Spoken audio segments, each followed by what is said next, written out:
Declaração Universal do Direito das Crianças alega que nenhuma criança deve ser exposta a qualquer tipo de trabalho que interfira na sua educação ou sua saúde, tanto física quanto mental. Isso vemos que acaba não ocorrendo como deveria. Segundo os dados da Pesquisa Nacional por Amostra de Domicílios, em 2019, naquele ano, 1,8 milhões de pessoas de 5 a 17 anos se encontram em trabalho infantil. Segundo os dados de 2016 do Fórum de Prevenção e Erradicação do Trabalho Infantil, cerca de 94% dos trabalhos domésticos realizados são feitos por mulheres. Isso atrapalha os jovens e adolescentes nessa faixa etária devido a eles não terem maturidade suficiente para exercer esse tipo de função, tendo em vista que queimam as etapas do desenvolvimento de cada um. Dentro da sala de aula, nós temos alguns casos de crianças que chegam para a aula com sono, dormindo nas carteiras, devido ao trabalho infantil. Crianças não devem exercer trabalhos que diminuam a sua condição de aprender. Quando eu tenho que cuidar das minhas irmãs mais novas, no período da tarde, leva um pouco, assim, um tempo para eu aplicar nas minhas tarefas da escola. Há 3 fatores que contribuem para a normalização do trabalho infantil: o gênero, a raça e a classe social. Olá, sou Tuane, mestre em História, professora de Ensino Fundamental. Bom, falar sobre a exploração do trabalho feminino é também falar de uma invisibilização de várias funções que nós, mulheres, exercemos enquanto sociedade, né? Mas que são invisibilizados. Esse trabalho não remunerado, ele é extremamente importante para o funcionamento da sociedade como um todo, mas a maioria das vezes ele fica nesse campo da invisibilização. Esses trabalhos eles podem ser diversos, como cuidado com crianças, idosos, doentes, né? Mas na maioria das vezes também esse trabalho também é exercido pelas crianças, né? A Constituição de 88, ela prevê, né, no Brasil, uma idade mínima para que esse trabalho possa ser exercido. Aí é o trabalho remunerado já, né?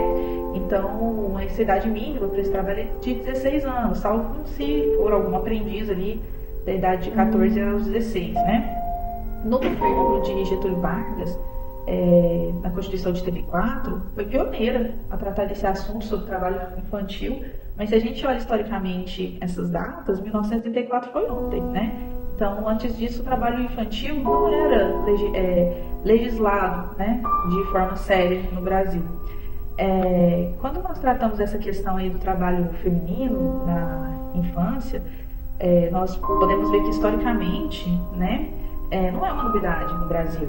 Muitas crianças, né, e a gente já tem vários relatos, inclusive na Revolução Industrial, de crianças que auxiliavam no trabalho infantil, né, ali, enfim, tirando os fiapos das máquinas, né, de tecido, muitas, né, sofrendo acidente de trabalho por isso, sendo esmagadas pelas máquinas. Nós temos também relatos de crianças escravizadas, né, que trabalhavam aqui no Brasil colônia, e voltando, né, sabendo que o trabalho infantil foi legislado somente em 1964, é sim uma realidade muito jovem no Brasil.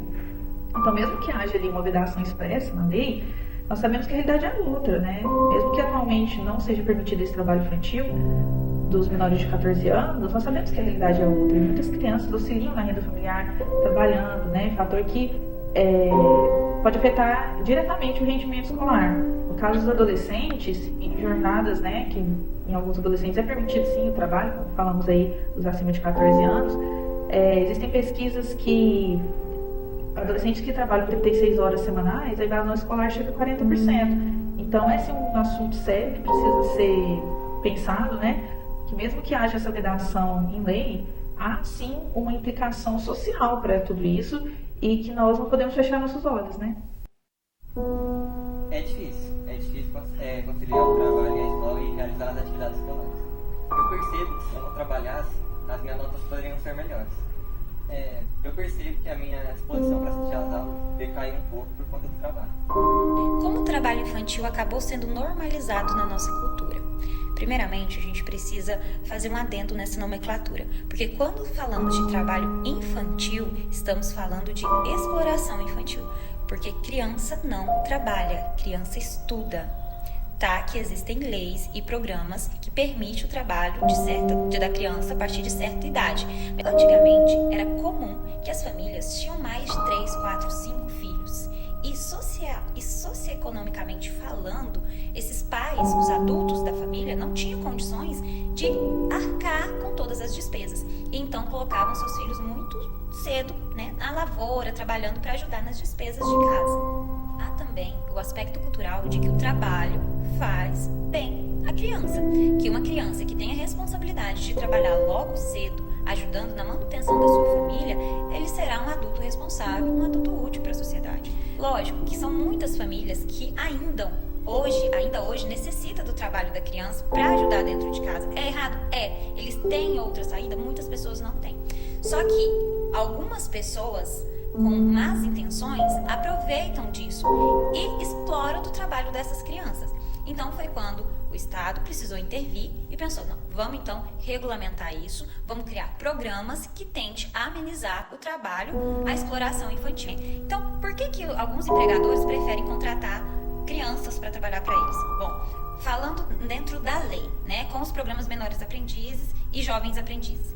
Dentro desses padrões, os empregadores às vezes preferem contratar um menor aprendiz por conta de ter uma mão de obra, ele não diria tão mais barata, mas sim por questões de encargos mesmo tributários, sabe? Porque, por exemplo, o menor aprendiz, o FGTS que o patrão tem que pagar é só de 2%, enquanto que um funcionário adulto é de 8%.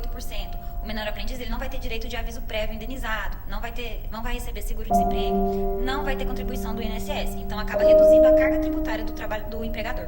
Agora, quando a gente fala da questão da exploração infantil, o empregador prefere realmente explorar da criança porque a mão de obra dela é muito barata, ele não vai pagar nada, ele não tá nem aí para o que a legislação fala ou deixa de falar, ele só quer a mão de obra e explorar de fato. Então para ele é muito mais vantajoso, além do fato de que uma criança, ela não consegue impor limites, ela não consegue se defender na maioria dos casos. Dados do IBGE mostram que crianças jovens em situação de trabalho infantil de pele mais clara, brancas, o percentual é bem menor do que comparado com crianças negras. Então, quando você olha por essa perspectiva, quando nós falamos sobre trabalho infantil, nós também falamos sobre racismo estrutural. Sempre vejo meus colegas que trabalham superexatos nas aulas, sem disposição alguma para a realização de atividades, trabalhos ou provas. Eles não têm culpa totalmente disso. A maioria trabalha para ajudar na renda de casa, para não passar fome. Além dessas responsabilidades do trabalho, tem o trabalho doméstico, fazendo que seu rendimento escolar recaia totalmente. Por conta dessas responsabilidades, que existe muito, tanto o seu físico, psicológico, a gente não deve culpar totalmente as famílias. A gente deve cobrar do Estado suporte para essas famílias que estejam passando necessidade. Quem normaliza o trabalho infantil, consequentemente normaliza o racismo e a exploração do pobre. Se isso fosse bom, o filho de rico trabalhava mais cedo. Discussões e estratégias a fim de garantir uma melhoria na educação brasileira são elaboradas há muitos anos, como a ex-presidenta Dilma Rousseff, em seu discurso de posse no 1º dia de janeiro de 2015, assegurou que, em seus 4 anos de mandato, o lema do governo seria Brasil, Pátria Educadora. O país enfrenta muitos desafios com a exploração do trabalho infantil, especialmente no trabalho doméstico. Melhorar a educação, tornando-a acessível para todos, atraente, de boa qualidade, completa e, idealmente, em tempo integral, pode ajudar a diminuir as desigualdades, reduzir a pobreza e, com isso, erradicar o trabalho infantil.